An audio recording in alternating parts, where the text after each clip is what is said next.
রাজধানীতে বিএনপির বিক্ষোভে দফায় দফায় ধাওয়া পাল্টা ধাওয়া, ইট পাটকেল নিক্ষেপ, পুলিশ সহ আহত বেশ কয়েকজন। দাবি আদায় সব মোকাবেলার আহ্বান নেতাদের।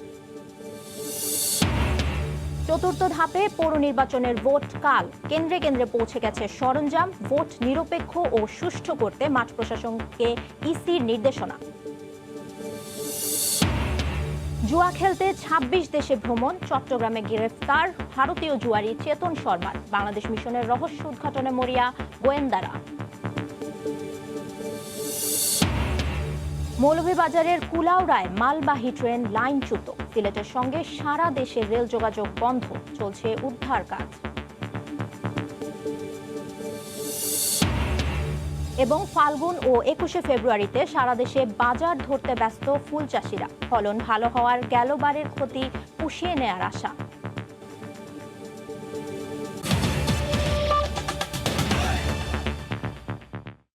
বাংলার সময়ের সঙ্গে আছি আমি ফারিহা মারিয়াম। রাজধানীতে বিএনপির সমাবেশের আগে ও পরে নেতাকর্মীদের সঙ্গে পুলিশের ধাওয়া পাল্টা ধাওয়া ও সংঘর্ষের ঘটনা ঘটেছে। এতে ৮ পুলিশ সদস্য সহ আহত হয়েছেন বেশ কয়েকজন। দাবি করা হয়েছে অর্ধশত নেতাকর্মী আটকের। এদিকে সমাবেশে অংশ নিয়ে বিএনপি নেতারা দাবি আদায়ের পথের বাধা দূর করতে নেতাকর্মীদের পাল্টা প্রতিরোধ গড়ে তোলার আহ্বান জানান। জাতীয় প্রেস ক্লাব চত্বর যেন এক রণক্ষেত্র।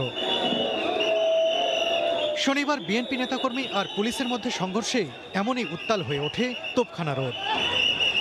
দুপুর ১২টার দিকে বিএনপির স্থায়ী কমিটির সদস্য ডক্টর খন্দকার মোশাররফ হোসেন যখন বক্তব্য রাখছিলেন, তখন আশপাশে পুলিশের নীরব উপস্থিতি থাকলেও ভীত হয়ে সমাবেশস্থল ছেড়ে যেতে থাকেন নেতাকর্মীরা। এ সময় প্রেস ক্লাবের ভেতর থেকে ছুঁড়ে দেওয়া একটি ইটের টুকরা আঘাত করে এক পুলিশ সদস্যের মাথায়। এরপরই শুরু হয় এই ধাওয়া পাল্টা ধাওয়া আর ইটপাটকেল নিক্ষেপের ঘটনা।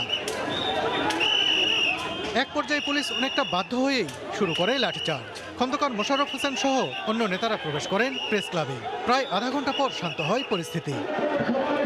সমাবেশ শুরুর আগেও এমন সংঘর্ষ হয়। সকাল ১০টায় সমাবেশ শুরুর কথা থাকলেও এর আগেই নেতাকর্মীরা জড়ো হন প্রেস ক্লাবের সামনে। এ সময় যান চলাচল স্বাভাবিক রাখতেই পুলিশ রাস্তা ছেড়ে দাঁড়ানোর কথা বললে নেতাকর্মীদের সঙ্গে বাকবিতণ্ডা হয়। পরে তার ধাওয়া পাল্টা ধাওয়া ও সংঘর্ষের রূপ নেয়। সংঘর্ষের ঘটনায় বেশ কয়েকজন পুলিশ সদস্য ও বিএনপির নেতাকর্মী আহত হয়েছে। আর মিনিট ২ বাকি ছিল, অতর্কিত পুলিশ এসে লাঠিচার্জ করে আমাদের কর্মী চত্বর করা শুরু করে। পুলিশ বলছে অশান্ত নেতাকর্মীদের শান্ত হতে এবং আইন শৃঙ্খলা পরিস্থিতি স্বাভাবিক রাখার চেষ্টা করায় নেতাকর্মীরা তাদের উপর চড়াও হয়, আর এতেই পরিস্থিতির অবনতি হয়। যান চলাচলের সুযোগ রাখেন। যখনই আমরা অনুরোধ করার চেষ্টা করেছি, তারা তাদের পূর্ব পরিকল্পনা অনুযায়ী পুলিশের উপরে হামলা করার চেষ্টা করেছে। তখন আমরা তাদের হামলাটা প্রতিহত করার চেষ্টা করেছি। এদিকে ঘটনাস্থল থেকে বেশ কয়েকজন নেতাকর্মীকে আটকের দাবি করেছে বিএনপি। সংঘর্ষের পর আবারও গণমাধ্যমের সঙ্গে কথা বলেন বিএনপি স্থায়ী কমিটির সদস্য ডক্টর খন্দকার মোশাররফ হোসেন। আমার বক্তব্য দেওয়ার পরে সকলে শান্তিপূর্ণভাবে যার যার অবস্থানে ফিরে যাওয়ার কথা। সেখানে এইভাবে আমার বক্তৃতার শেষের দিকে এসে আকস্মিকভাবে আক্রমণ করা, এটা অত্যন্ত দুঃখজনক। এর আগে সমাবেশে দেওয়া বক্তব্যে আঘাত এলে পাল্টা আঘাত করার জন্য নেতাকর্মীদের প্রস্তুত হওয়ার নির্দেশনা দেন দলের স্থায়ী কমিটির এই সদস্য।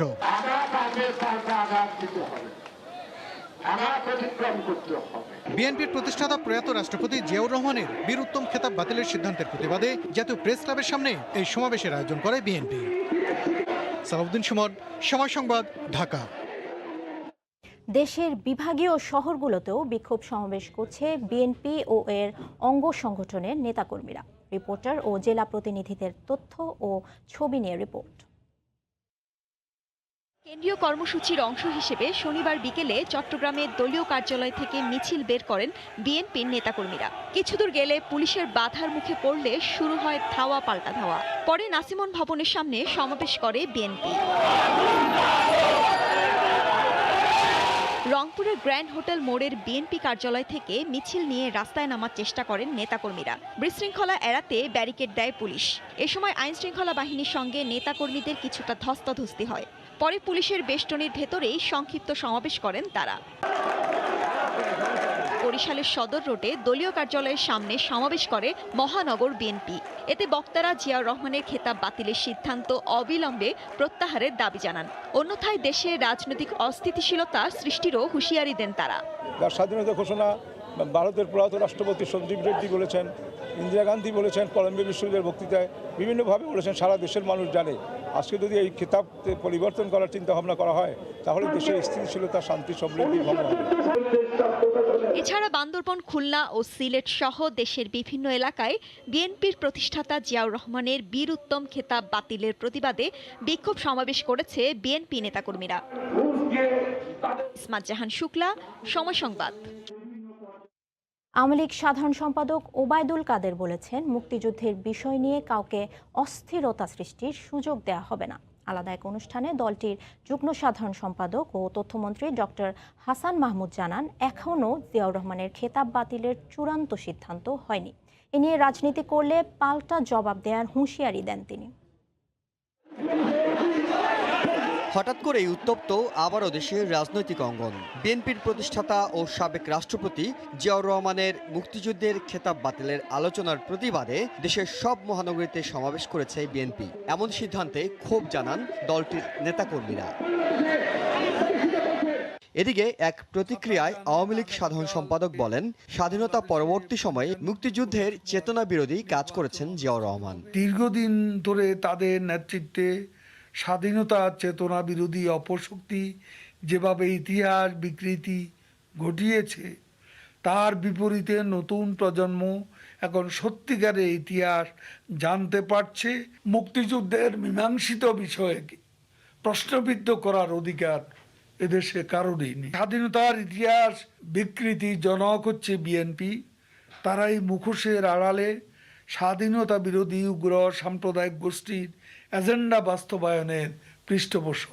রাজধানীতে বিশ্ব বেতার দিবসের অনুষ্ঠানে যোগ দিয়ে তথ্যমন্ত্রী ডক্টর হাসান মাহমুদ বলেন, স্বাধীনতা পরবর্তী সময়ের ভূমিকা প্রমাণ করে মুক্তিযুদ্ধের সময় জিয়াউর রহমান পাকিস্তানের সহযোগী হিসেবে কাজ করেছেন। সমস্ত ঘটনা প্রবাহ প্রমাণ করে, সাক্ষ্য দেয় যে জিয়াউর রহমান আসলে মুক্তিযুদ্ধের সময় তার ভূমিকা, তিনি মুক্তিযুদ্ধের ছদ্মাবরণে পাকিস্তানের সহযোগী হিসেবে কাজ করেছেন। তবে তার সনদ বাতিলের কোনো চূড়ান্ত সিদ্ধান্ত এখনো হয়নি। বিষয়টি নিয়ে কোন রকম বিশৃঙ্খলা সৃষ্টি করা হলে তা প্রতিহত করা হবে বলে হুঁশিয়ারি দেন আওয়ামী লীগ নেতারা। এহসান জুয়েল, সময় সংবাদ, ঢাকা। চতুর্থ ধাপে দেশের ৫৫টি পৌরসভা নির্বাচনের ভোট গ্রহণ কাল। এজন্য প্রস্তুতি শেষ করেছে প্রশাসন। কেন্দ্রে কেন্দ্রে পৌঁছে গেছে নির্বাচনী সরঞ্জাম। আইনশৃঙ্খলা রক্ষা বাহিনীর সদস্যদের বুঝিয়ে দেওয়া হয়েছে দায়িত্ব। ব্যুরো ও জেলা প্রতিনিধিদের পাঠানো তথ্য ও ছবি নিয়ে রিপোর্ট। দেশে চতুর্থ ধাপের পৌর নির্বাচনকে ঘিরে কেন্দ্রে কেন্দ্রে পৌঁছে দেওয়া হয় ভোটের সরঞ্জাম। শনিবার সকালে ঠাকুরগাঁও জেলা নির্বাচন কার্যালয় থেকে ব্যালট বাক্স, ব্যালট পেপার, অমোচনীয় কালিসহ বিভিন্ন নির্বাচনী সামগ্রী বুঝে নেন রিটার্নিং এবং প্রিজাইডিং কর্মকর্তারা। চতুর্থ ধাপের সদর ও রানীশঙ্কৈল দুটি পৌরসভায় ভোটকে ঘিরে জোরদার করা হয়েছে নিরাপত্তা। সুন্দরভাবে, সুষ্ঠুভাবে, নিরপেক্ষভাবে নির্বাচন অনুষ্ঠিত হতে পারে সে লক্ষ্যে আমরা কার্যক্রম চালিয়ে যাচ্ছি। টাঙ্গাইলের গোপালপুর ও কালিহাতী পৌরসভায়ও কেন্দ্রে কেন্দ্রে পৌঁছে দেওয়া হয় নির্বাচনী সরঞ্জাম। তবে অন্যান্য সামগ্রী দিলেও কেন্দ্রে ভোট গ্রহণের আগে ব্যালট পেপার পৌঁছে দেওয়ার কথা জানান রিটার্নিং কর্মকর্তা। ব্যালট পেপার ছাড়া অন্য সকল মালামাল সংশ্লিষ্ট কেন্দ্রের দায়িত্বপ্রাপ্ত প্রিজাইডিং অফিসারের কাছে পৌঁছে দিচ্ছি। সুন্দর এবং সুষ্ঠু একটি নির্বাচন উপহার দেওয়ার জন্য আমরা প্রস্তুত আছি। এদিকে নির্বাচন সুষ্ঠুভাবে শেষ করতে পুলিশের ১৬৭টি মোবাইল ও ৫৫টি স্ট্রাইকিং ফোর্স, ১৬৭টি র্যাবের টিম, প্রত্যেক পৌরসভায় গড়ে ২ প্লাটুন বিজিবি ও উপকূলীয় এলাকায় ১ প্লাটুন কোস্টগার্ড মোতায়েন রয়েছে। এছাড়া প্রতিটি কেন্দ্রে ৫০১ জন নির্বাহী ও ৫৫ জন জুডিশিয়াল ম্যাজিস্ট্রেট থাকছেন দায়িত্বে। এ ধাপে দেশের ৫৫টি পৌরসভায় মেয়র পদে ২২১ জন, সাধারণ কাউন্সিলর পদে ২০৭৩ জন ও সংরক্ষিত কাউন্সিলর পদে ৬১৮ জন প্রার্থী প্রতিদ্বন্দ্বিতা করবেন। ফাহরিয়া ফারজানা, সময় সংবাদ। মুন্সিগঞ্জের মীর কাদিম পৌরসভা নির্বাচনের ভোট গ্রহণ হবে কাল। এজন্য সকল প্রস্তুতি নিয়েছে প্রশাসন। সে খবর জানাতে এই মুহূর্তে মীর কাদিম এলাকায় আছেন রিপোর্টার নাসির উদ্দিন উজ্জ্বল। সরাসরি চলে যাচ্ছি তার কাছে। উজ্জ্বল। মুন্সিগঞ্জের যে মিরকাদিমে কাল সকালে ভোর থেকে যে নির্বাচন শুরু হচ্ছে তার প্রস্তুতি কিন্তু একেবারে চূড়ান্ত পর্যায়ে। আমরা যে এলাকাটিতে আছি এখানে কিন্তু 3টি কেন্দ্র এই রিকাবিবাজার উচ্চ বালিকা বিদ্যালয়ে, সেই কেন্দ্রের যে এখানে আইন শৃঙ্খলা বাহিনী নিয়ন্ত্রণে যারা আছেন তাদের বাইরেও কিন্তু এখানে বিভিন্ন যে নির্বাচন কর্মকর্তা, প্রিজাইডিং অফিসার, সহকারী প্রিজাইডিং অফিসার এবং পোলিং অফিসার সহ এখানকার ক্যান্ডিডেট এবং নানা ধরনের উৎসুক লোকজন কিন্তু কেন্দ্রে অবস্থান করছেন।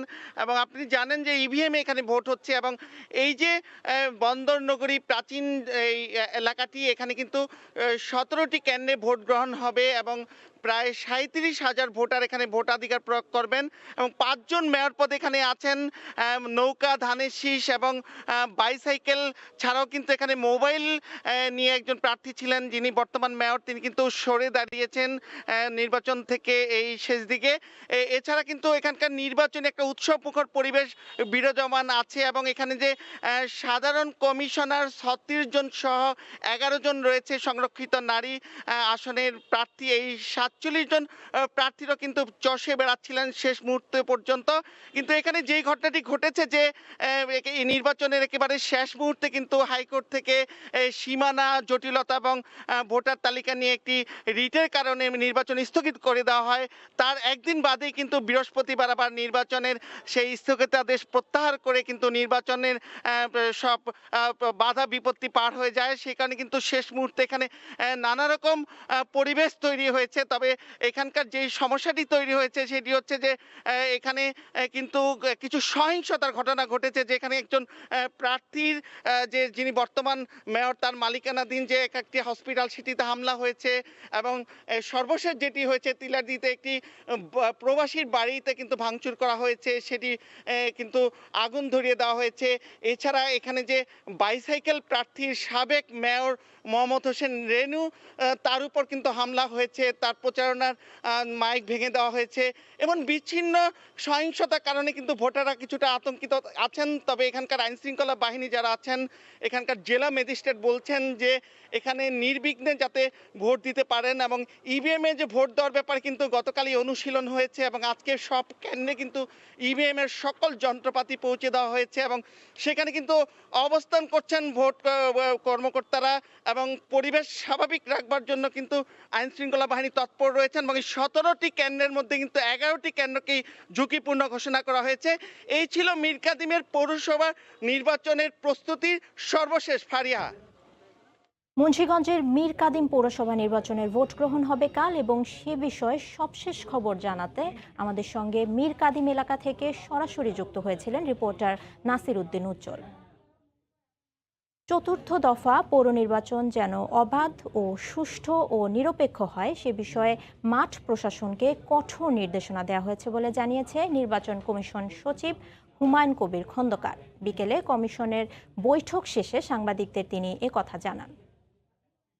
বিজিবির সংখ্যা এবং র্যাবের সংখ্যা বৃদ্ধি করে দিয়েছি। এরকম আমরা বলতে পারি যে আমরা প্রায় 27 প্লাটুন বিজিবি রিটার্নিং অফিসারদের চাহিদার ভিত্তিতে বাড়িয়ে দিয়েছি।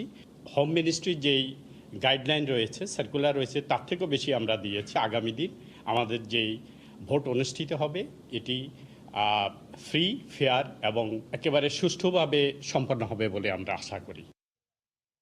বাংলা সময় আরও থাকছে।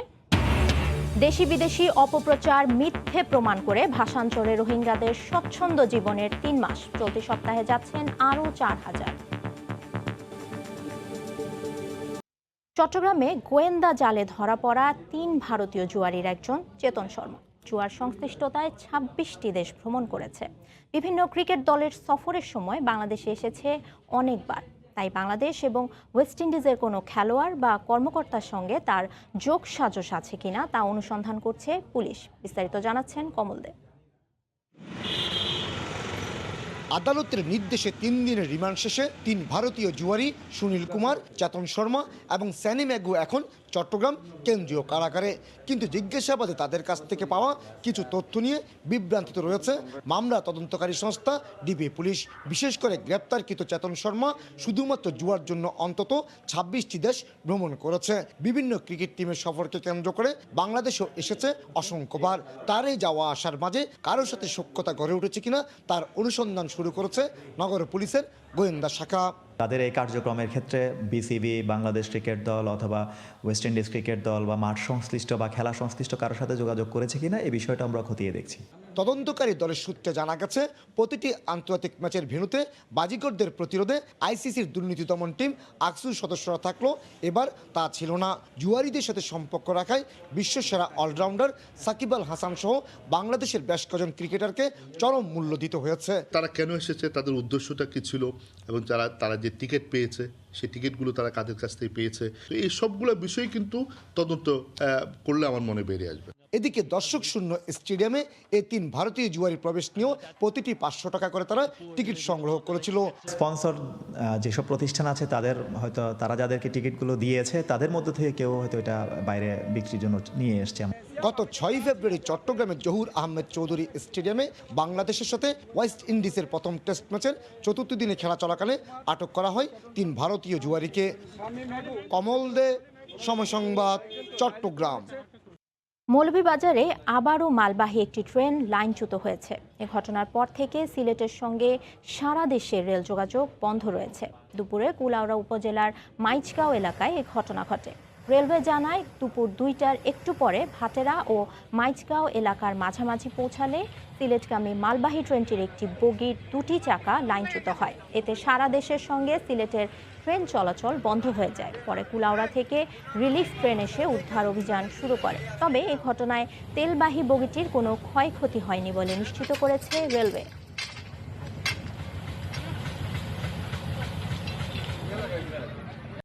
ভাসানচরের নতুন জীবনে অভ্যস্ত হতে শুরু করেছে রোহিঙ্গারা। কক্সবাজারে ক্যাম্পের জীবন ছেড়ে এখানকার পরিবেশে বেশ ভালো আছেন তারা। চলতি সপ্তাহে আরও 4000 রোহিঙ্গাকে নিয়ে যাওয়া হবে ভাসানচরে। তবে মিয়ানমারে ফেরা নিয়ে এখনও সংশয় কাটেনি তাদের। ভাসানচর ঘুরে এসে এহসান জুয়েলের রিপোর্ট। ছবি তুলেছেন সাইফুল ইসলাম। বঙ্গোপসাগর ও মেঘনার মোহনায় জেগে ওঠা ভাসানচর। কয় মাস আগেও যা ছিল জনমানব শূন্য এক জনপদ, সেখানে এখন প্রাণের সঞ্চার।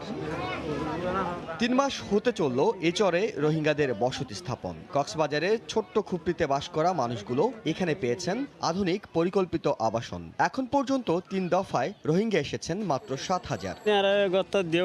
আরো বেশি ভালো, এখানে এখন কোনো কিছু খারাপ দেখতেছি না, ভালো। কক্সবাজারের চেয়ে ভাসানচরের জীবনকে ভালো মনে করছেন তারা। তবে নিজের দেশ মিয়ানমারে ফেরার ব্যাপারে সংশয় কাটছে না রোহিঙ্গাদের মনে। বাপু 4জন যাইম, 2জন ফেরা কাটছুম আর রুইন মরি যাইবে এডিল্লা যাইয়ের কি গচ্ছাম। জানের মালের নিরাপত্তা থাকলে আমাদের দেশে আমরা চলে যাব।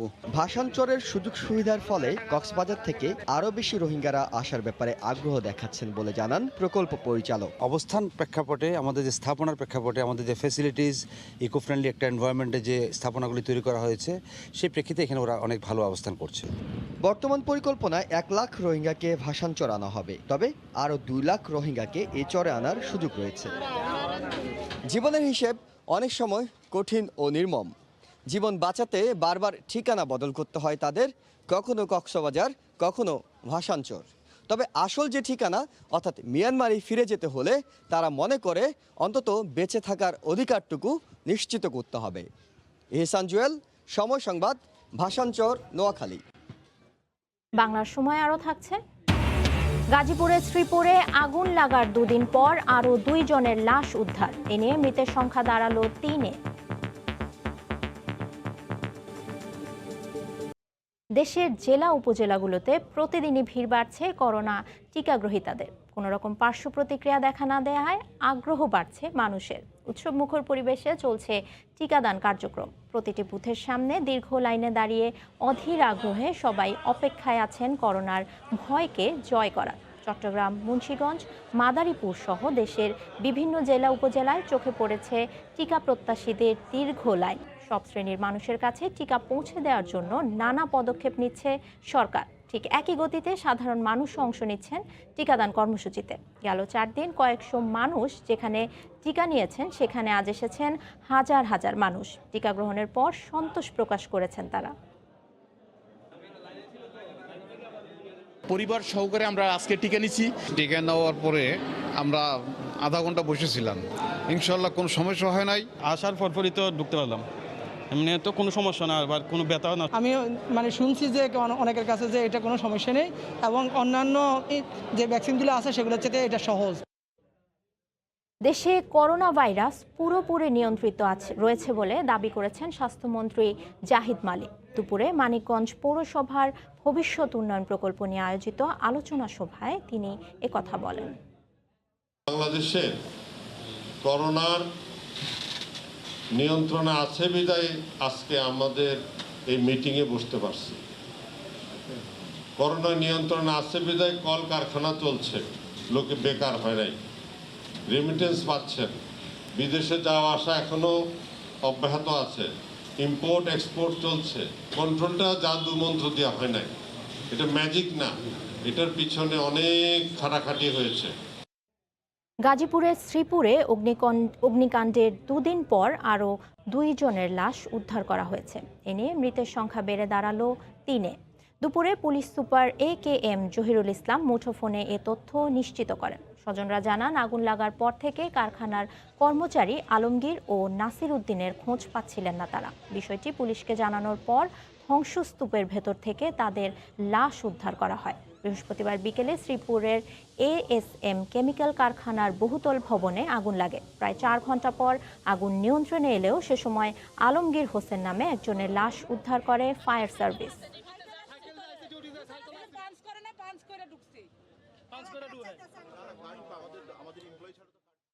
পাবনায় নিখোঁজের 4 দিন পর এক ভ্যান চালক কিশোরের লাশ উদ্ধার হয়েছে। ভ্যান গাড়ি ছিনতাইয়ের উদ্দেশ্যেই তাকে হত্যা করা হয় বলে জানিয়েছে পুলিশ। সকালে সদরের ভাড়ারা ইউনিয়নের একটি ডোবা থেকে লাশটি উদ্ধার করা হয়। এর আগে গতরাতে জড়িত থাকার অভিযোগে গুরুদাসপুর থেকে বকুল নামের এক যুবককে গ্রেফতার করে পুলিশ। হত্যাকাণ্ডে জড়িত থাকার কথা স্বীকার করেছে সে। 9 ফেব্রুয়ারি দুপুরে বাড়ি থেকে ভ্যান গাড়ি নিয়ে বের হয় 9 বছরের কিশোর বিল্লাল হোসেন। এরপর থেকে নিখোঁজ ছিল সে। ওই দিন রাতেই আতাইকুলা থানায় একটি মামলা করে বিল্লালের বাবা।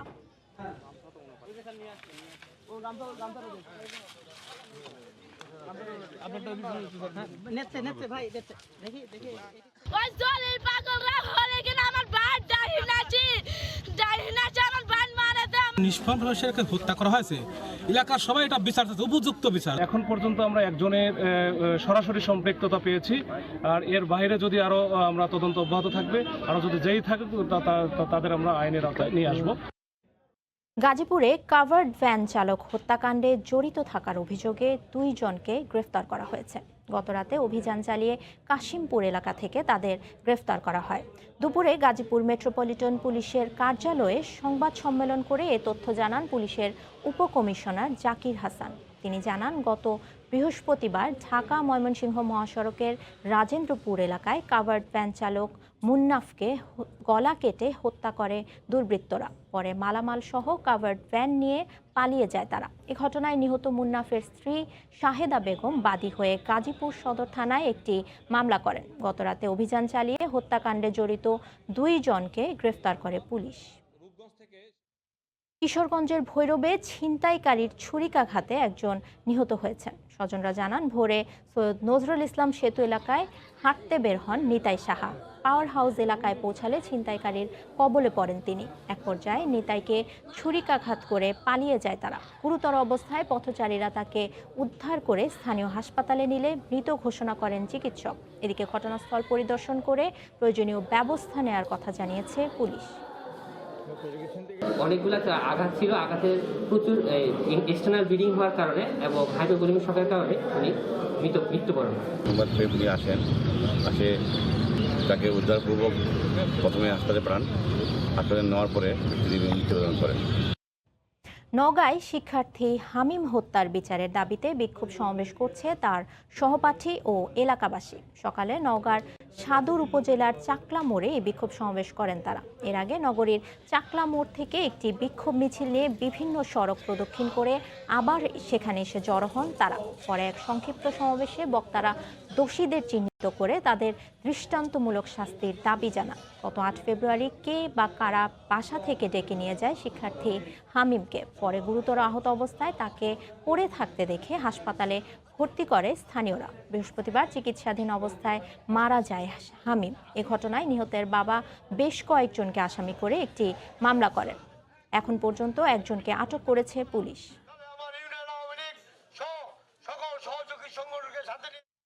ফুলের বাজার ধরতে ব্যস্ত সময় পার করছেন ঝিনাইদহের চাষিরা। ফলন ভালো পেতে জমিতে করছেন ওষুধ স্প্রে, দিচ্ছেন সেচ ও সার।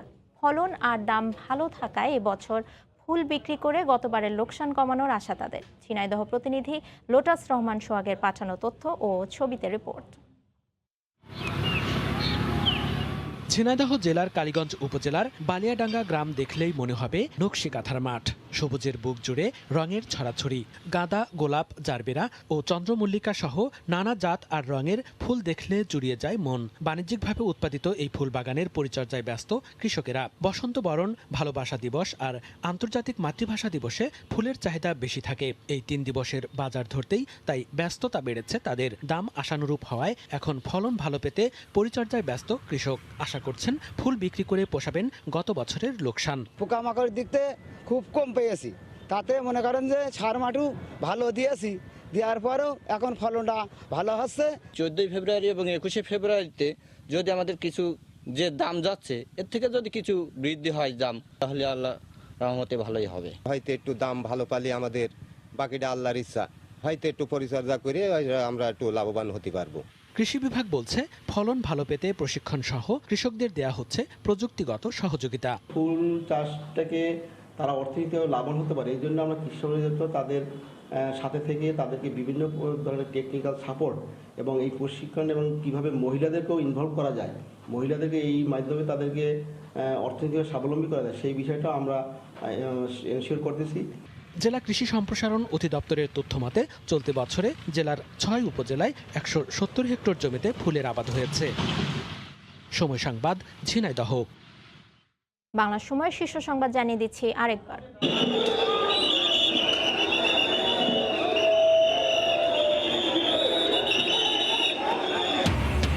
রাজধানীতে বিএনপির বিক্ষোভে দফায় দফায় ধাওয়া পাল্টা ধাওয়া, ইটপাটকেল নিক্ষেপ, পুলিশ সহ আহত বেশ কয়েকজন। দাবি আদায় সব বাধা মোকাবেলার আহ্বান নেতাদের। চতুর্থ ধাপে পৌর নির্বাচনের ভোট কাল। কেন্দ্রে কেন্দ্রে পৌঁছে গেছে সরঞ্জাম। ভোট নিরপেক্ষ ও সুষ্ঠু করতে মাঠ প্রশাসনকে ইসির কঠোর নির্দেশনা। এবং মৌলভীবাজারের কুলাউড়ায় মালবাহী ট্রেন লাইনচ্যুত। 4 ঘন্টা পর সিলেটের সঙ্গে সারা দেশে রেল যোগাযোগ শুরু।